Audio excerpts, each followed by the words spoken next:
If you think your 9 to 5 is stopping you from getting rich, I'm going to completely flip that idea on its head. Because the truth is your salary might be the most powerful wealth building tool you'll ever have if you use it the right way. I'm Nischa, and if it wasn't for my 9 to 5 in banking, I might not be where I am today, with a 6-figure stock portfolio and a financial education business. But it wasn't an overnight thing. There are a specific set of steps that I took, and that's what I'm going to share with you in this video. Starting with step 1, getting the absolute most out of your current job. Here's what most people don't realize. Let's say you live in the UK and you started your job in 2020 on a salary of $40,000. You've been doing well, maybe even taking on more responsibility, but you haven't had a pay rise since then. So I just checked the Bank of England's inflation calculator, and your $40,000 from 2020 would need to be around $51,109 today just to have the same spending power. And this isn't just a UK thing, it's a similar story all over the world. This US inflation calculator shows that a $20,000 salary in January 2020 would need to have risen to nearly $25,000 to have the same buying power today. So if your salary hasn't budged in the last 5 years, you've effectively taken a pay cut. Which means if you're trying to build wealth from your 9 to 5, you can't just earn a set amount of money year on year. You have to protect it from inflation too. There are a few ways you can do just that, and I'll explore them in this video. But one of the most consistent and effective ways, probably the easiest way as well, is by negotiating a pay rise. Now, one of the mistakes a lot of people make here is that they use rising house prices and the cost of living as a reason that they deserve a raise. While I do think in a perfect world, employers would increase workers' pay automatically, at least to keep up with inflation, at least when all of our living costs are going to go up, it's just the right thing to do. The reality is very different. Your boss probably doesn't care because their priority is protecting their business and making a profit. And so if you want to get a pay rise, you need to emphasize the benefits that you bring to the company. Start with keeping a running list of your wins, projects that you've completed, revenue that you've generated, problems that you've solved. When I worked in banking, I had a specific folder in my emails where I also saved any positive feedback from other teams. Sounds simple, but makes a huge difference because 6 months later, when review time came around, I wasn't just sitting there trying to remember what I'd done. That way, you've got actual data to back up your request, not just, oh, I've been working really hard. Next, find out how much people are earning in similar roles at other companies with tools like Glassdoor, Indeed, LinkedIn. If you find that you're underpaid, that gives you even more leverage in a negotiation. But whatever you do, don't give your boss an ultimatum unless you're genuinely ready to see it through and to leave. Threatening to quit if they don't give you a raise rarely ends well. And if you say it but don't follow through, you've just torpedoed any credibility you had. So if you're going to play that card, you need to be prepared to actually walk out the door. Asking for a raise is scary, I know, but it's worth it and you can do it. Even a 5 to 10% increase can dramatically speed up your wealth building because, as I'll explain later, every pound, dollar, euro you get out of your 9 to 5 today makes it so much easier to get rich in the future. It's more to invest, more to compound, more to buy back your freedom later. But before you negotiate your pay and get comfortable with your current job, there's something else you need to know. And it's something that could cost you thousands over the course of your career. And that leads me to step 2, switch for a better salary. Not many people like to hear this, but you might think that loyalty pays, but in reality, people who switch jobs tend to have a much higher wage growth than people who stay in the same position. And this is something that researchers have confirmed again and again. The Atlanta's Federal Reserve's wage growth tracker compares the percentage wage growth of job switchers versus job stayers and shows that in almost all months since 1998, people who switch jobs have a higher wage growth than people who stay in the same position. As this NASDAQ article explains, the only significant exceptions have been in the wake of recessions, which tend to create a short-term preference for stability. And what's really interesting is that job switchers' wage growth can compound over time. NASDAQ explains a worker who changes jobs and receives a 5% raise has increased their earning power. By changing jobs later on, they might receive another 5% raise and another after that, ending up 15.7% ahead of where they started. Each raise compounds the value of the last one. In this way, changing jobs can increase a worker's lifetime income considerably. And if you still don't believe this, I have a specific video where I share exactly what I made year by year across my 9 years in banking. I talk about where the biggest pay jumps were and how switching jobs was one of the best decisions I could have made over my career. All of that is in this video here. So let's imagine you switch jobs for a better salary. Straight away, that'll make it a little bit easier to get rich from your 9 to 5. But you can make even more progress and get rich faster by thinking about more than just your salary.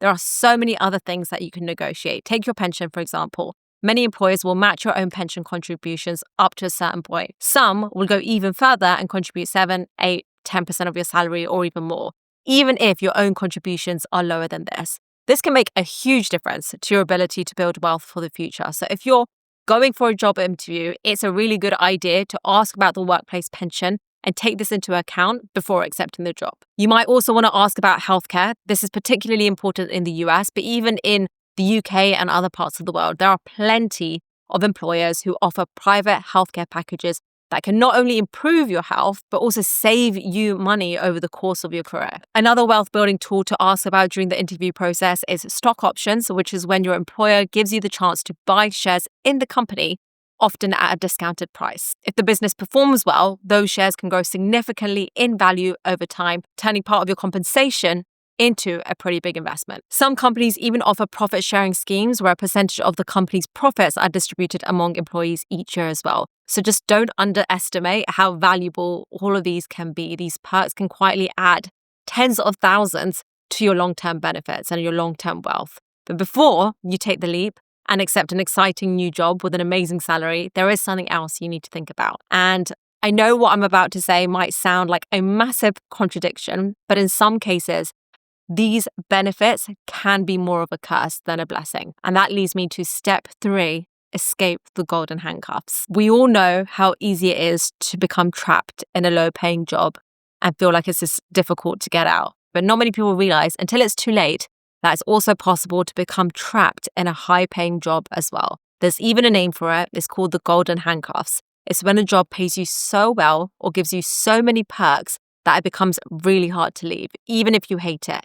Maybe you've got a 6-figure salary, a generous annual bonus, private healthcare, or a final salary pension. At first, taking this kind of job feels amazing. You've made it, it's everything you wanted. But over time, the comfort you get from the higher income can turn into immense pressure. What often happens is that as your income rises, the expectations rise too.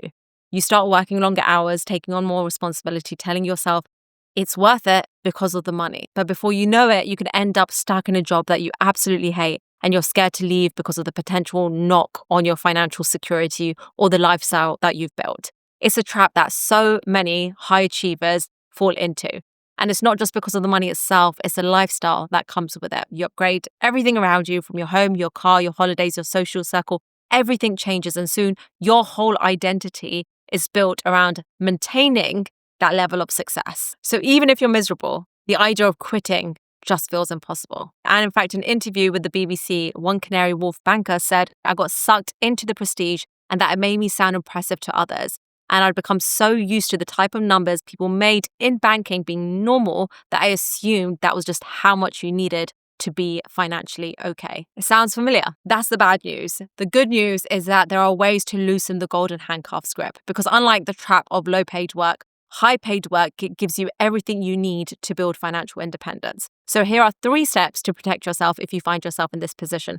First, pay yourself first. Don't make the mistake of saving what's left after spending. Instead, spend what's left after saving. Automate your savings and investments so that a set percentage of every paycheck is sensibly tucked away before you even think about touching it. Second, avoid lifestyle inflation. It can be tempting to upgrade almost everything you have, from your car to your holidays, with every single pay rise. And this is exactly what keeps you trapped. When your income goes up, instead, try to keep your spending roughly the same and then just save and invest most of the difference. You don't have to do this forever. It's just until you've bought enough of a buffer to be able to leave your job if you are seriously unhappy. Third, build an exit plan. Even if you love your job right now, set aside a safety net. That could be an emergency fund, investments that generate passive income, or a small side project that can grow into something bigger later. Because true wealth isn't about having the biggest paycheck, it is about having options. And that's exactly what the next section is about. Section 4, starting your own business on the side. Millions of people around the world are desperate to quit their jobs and do their own thing. And according to one US survey, nearly 8 in 10 employees said they wanted to start their own business. 13% of Gen Z and 11% of millennials plan to leave their jobs within 12 months. A UK-based survey found similar results with more than 70% of 18 to 24-year-olds and 56% of 35 to 44-year-olds wanting to become entrepreneurs. If this sounds familiar, but you can't afford to go all in on your business idea, why not treat your 9 to 5 as a help, not as a hindrance? And this is exactly what I did, because starting your own business is risky. You might need to put in a lot of money into it to get things off the ground, but by keeping your day job and then building your business on the side, you can fund it without the stress and massively also reduce the risk. The biggest obstacle usually isn't money, it's actually time, because it's hard to make progress on your business if you're constantly coming home from work burnt out from your day job. So how do you get around this? In some cases, it can make sense to work in a reasonably well-paid but low effort 9 to 5. That doesn't leave you exhausted at the end of the day to do your own thing. You might want to look at, for instance, something that you're already really good at, for example, or maybe it's a work from home role that won't require a lot of meetings or travel, giving you more time to work on something in the mornings, in your lunch times, in the evenings, or between meetings. And so the goal here isn't to escape your 9 to 5 overnight, it's to give yourself the time and breathing space to focus on yourself. After years of helping your employer or clients get rich, it's time to take that same energy and do it for yourself without all the risk that comes from quitting stable employment. To actually build wealth, there's one more step that you need to take. And to be completely honest, it is absolutely essential if you want to reach financial freedom, because otherwise you'll constantly be on the hamster wheel working harder and harder to make an income and pay your bills. But before I get into that, every entrepreneur knows the holidays are make or break season. Product drops, gift bundles, last-minute launches. It's exciting and it's a bit chaotic. That's why so many people, myself included, turn to Shopify, today's sponsor, to keep things running smoothly. Shopify powers 10% of all US e-commerce and millions of businesses worldwide. And it's the best place to start and grow your business, whether you're selling locally or globally. Instead of juggling multiple platforms for payment, shipping, design, and marketing, Shopify lets you handle everything in one place. It basically operates as a back office, replacing the need for full staff to oversee your operations so that you can stay focused on the things that matter. I launched my very first online business on Shopify and went from idea to live store in minutes. By day one, I had a very professional shop ready to take payments and run itself with 24/7 support backing me up. So whether you're just wanting to test an idea out or you're getting serious about launching your own brand, it's never been easier to get started on shopify.com/Nischa. Section 5, investing. No matter how much you earn from your job, your side business, or anywhere else, you need to find a way to protect and grow those earnings, because saving alone won't make you rich. And once again, inflation is to blame, because not only will it eat away at the spending power of your income, it'll also eat away at your savings too, even if you're getting the top savings rate on the market right now. Let's say you've got 10,000 sitting in a savings account earning 3% interest. If inflation is at 5%, your money is actually shrinking by 2% a year in spending power. It feels safe, but over time, you're slowly getting poorer. Now, this is where the stock market comes in. If you've never invested before, the thought of trading your hard-earned cash for stocks might seem terrifying. And it's true that stock market returns can be very, very unpredictable from one year to the next. Short-term investors often lose money, especially if they don't have an emergency fund. They invest more than they can afford, and they panic sell at the first sign of uncertainty. But the truth is that most dips tend to recover quite quickly. For example, in 2008, the S&P 500 index crashed by over 36%, but it bounced back with a 22.6% gain in 2009, just a year later. A decade later, in 2018, it dipped again by 6.02%, only to surge upwards by 28% in 2019, followed by 16% in 2020 and 20% in 2021. Despite these short-term fluctuations, over the last 10 years, the average annual return on the US stock market has been 11%.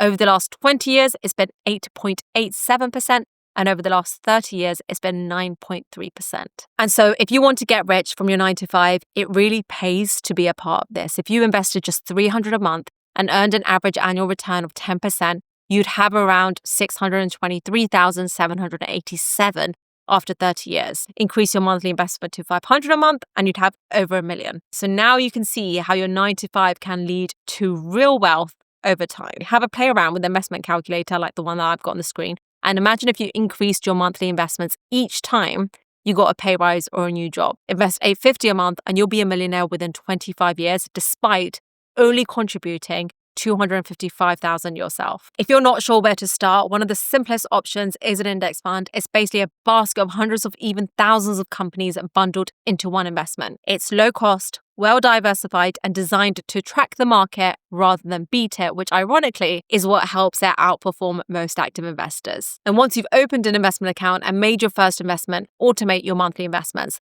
Have a portion of your paycheck go straight to your investment account every month, just like you would your savings. Because the less you think about your investments, the more time you have to focus on your 9-to-5 or business, and the easier it will be to get rich. So now you've learned how to use your 9-to-5 to build real wealth, from negotiating pay rises to starting a business and investing what you earn. But even if you follow all of these tips, you could actually end up losing money if you invest the wrong way. To make sure that doesn't happen, you can watch this video right here where I explain how to invest as a beginner. It walks you through exactly where to start, how to invest, and what you need to do if it all goes wrong. Thank you so much for watching. Don't forget to subscribe if you haven't already, and I'll see you in that video.